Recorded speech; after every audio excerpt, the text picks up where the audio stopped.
The chapter on the starting point from the book Vipassana Meditation, The Art of Living as taught by S.N.Goenka, collected by William Hart. The starting point. The source of suffering lies within each of us. When we understand our own reality, we shall recognize the solution to the problem of suffering. Know thyself, all wise persons have advised. We must begin by knowing our own nature. Otherwise, we can never solve our own problems or the problems of the world. But actually, what do we know about ourselves?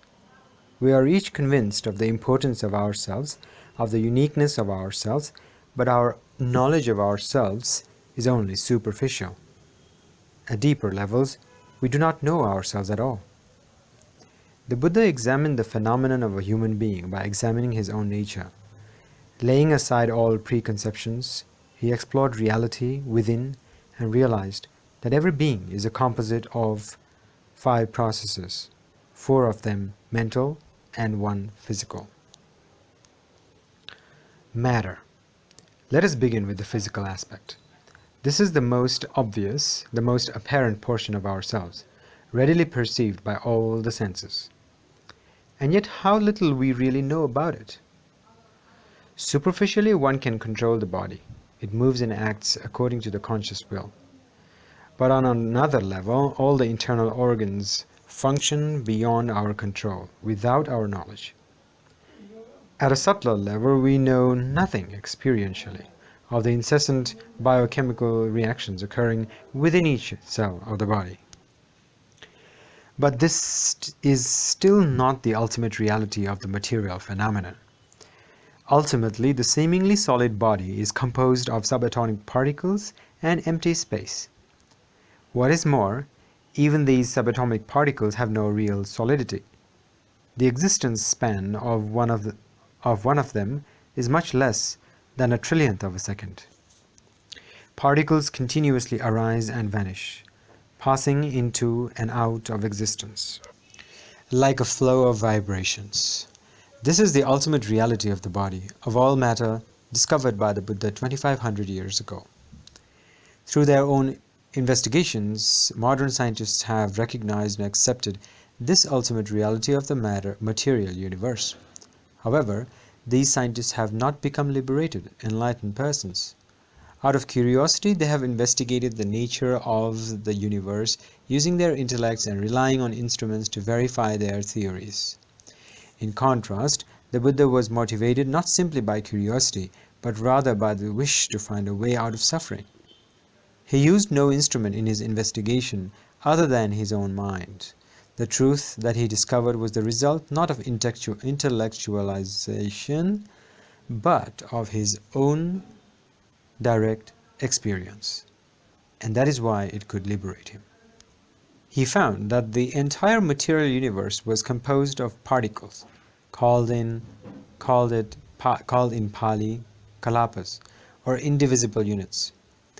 These units exhibit in endless variation the basic qualities of matter: mass, cohesion, temperature, and movement. They combine to form structures which seem to have some permanence. But actually, these all are composed of minuscule kalapas, which are in a state of continuously arising and passing away. This is the ultimate reality of matter, a constant stream of waves of particles. This is the body which we each call myself. Mind. Along with the physical process, there is the psychic process, the mind. Although it cannot be touched or seen, it seems even more intimately connected with ourselves than our bodies. We may picture a future existence without the body, but we cannot imagine any such existence without the mind. Yet how little we know about the mind, and how little we are able to control it. How often it refuses to do what we want, and does what we do not want. Our control of the conscious mind is tenuous enough, but the unconscious seems totally beyond our power or understanding, filled with forces of which we may not approve or be aware. As he examined the body, the Buddha also examined the mind and found that in broad overall terms, it consisted of four processes: consciousness, vijnana, perception, sanya, sensation, vedana, and reaction, sankhara. The first process, consciousness, is the receiving part of the mind, the act of undifferentiated awareness or cognition. It simply registers the occurrence of any phenomenon, the reception of any input, physical or mental. It notes the raw data of experience without assigning labels or making value judgments. The second mental process is perception, the act of recognition. This part of mind identifies whatever has been noted by the consciousness. It distinguishes labels and characterizes the incoming raw data and makes evaluations, positive or negative. The next part of the mind is sensation. Actually, as soon as any input is received, sensation arises, a signal that something is happening. So long as the input is not evaluated, the sensation remains neutral.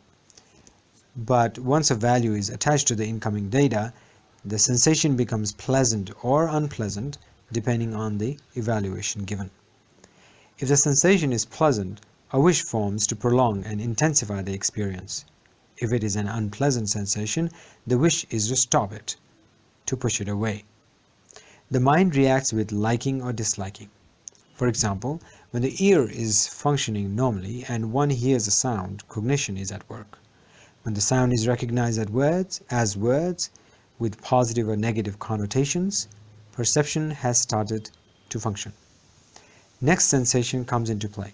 If the words are praise, a pleasant sensation arises. If they are abuse, an unpleasant sensation arises.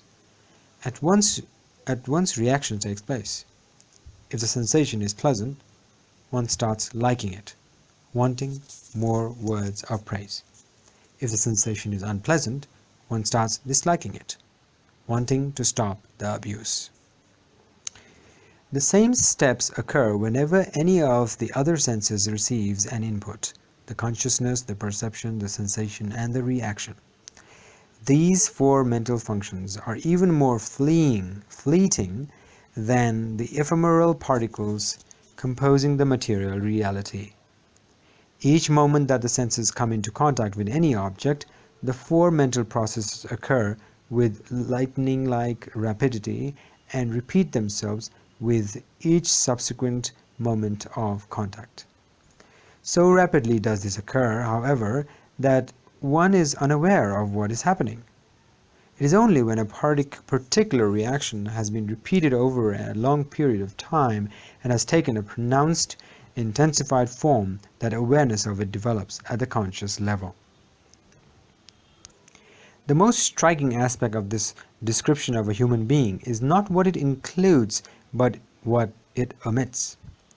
Whether we are Western or Eastern, whether we are Christian, Jewish, Muslim, Hindu, Buddhist, atheist, or anything else, each of us has a congenital assurance that there is an I somewhere within us, a continuing identity. We operate on the unthinking assumption that the person who existed 10 years ago is essentially the same person who exists today, who will exist 10 years from now, perhaps who will still exist in a future life after death. No matter what philosophies or theories or beliefs we hold as true, actually we each live our lives with a deep-rooted conviction: I was, I am, I shall be.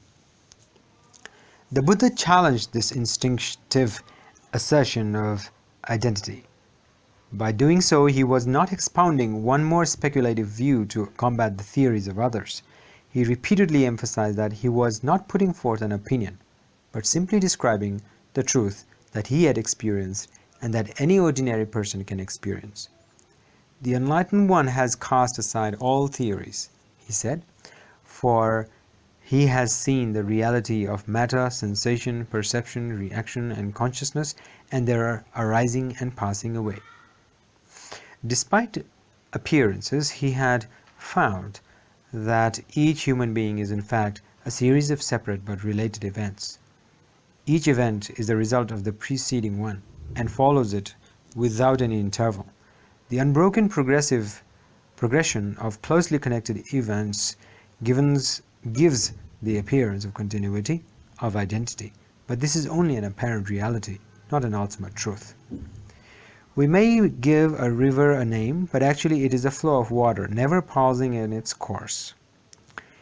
We may think of the light of a candle as something constant, but if we look closely, we see that it is really a flame arising from a wick, which burns for a moment, to be replaced at once by a new flame, moment after moment. We talk of the light of an electric lamp, never pausing to think that in reality it is, like the river, a constant flow. In its case, a flow of energy caused by very high frequency oscillations taking place within the filament.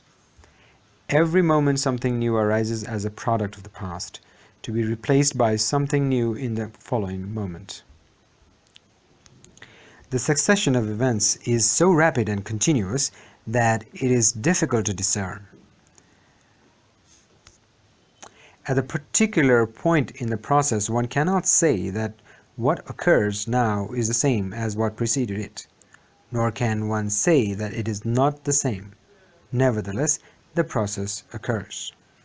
In the same way, the Buddha realized a person is not a finished and changing entity, but a process flowing from moment to moment. There is no real being, merely an ongoing flow, a continuous process of becoming. Of course, in daily life we must deal with each other as persons of more or less defined, unchanging nature. We must accept external apparent reality, or else we could not function at all. External reality is a reality, but only a superficial one. At a deeper level, the reality is that the entire universe, animate and inanimate, is in a constant state of becoming, of arising and passing away. Each of us is in fact a stream of constantly changing subatomic particles, along with which the processes of consciousness, perception, sensation, reaction change even more rapidly than the physical process. This is the ultimate reality of the self with which each of us is so concerned. This is the course of events in which we are involved. If we can understand it properly by direct experience, we shall find the clue to lead us out of suffering.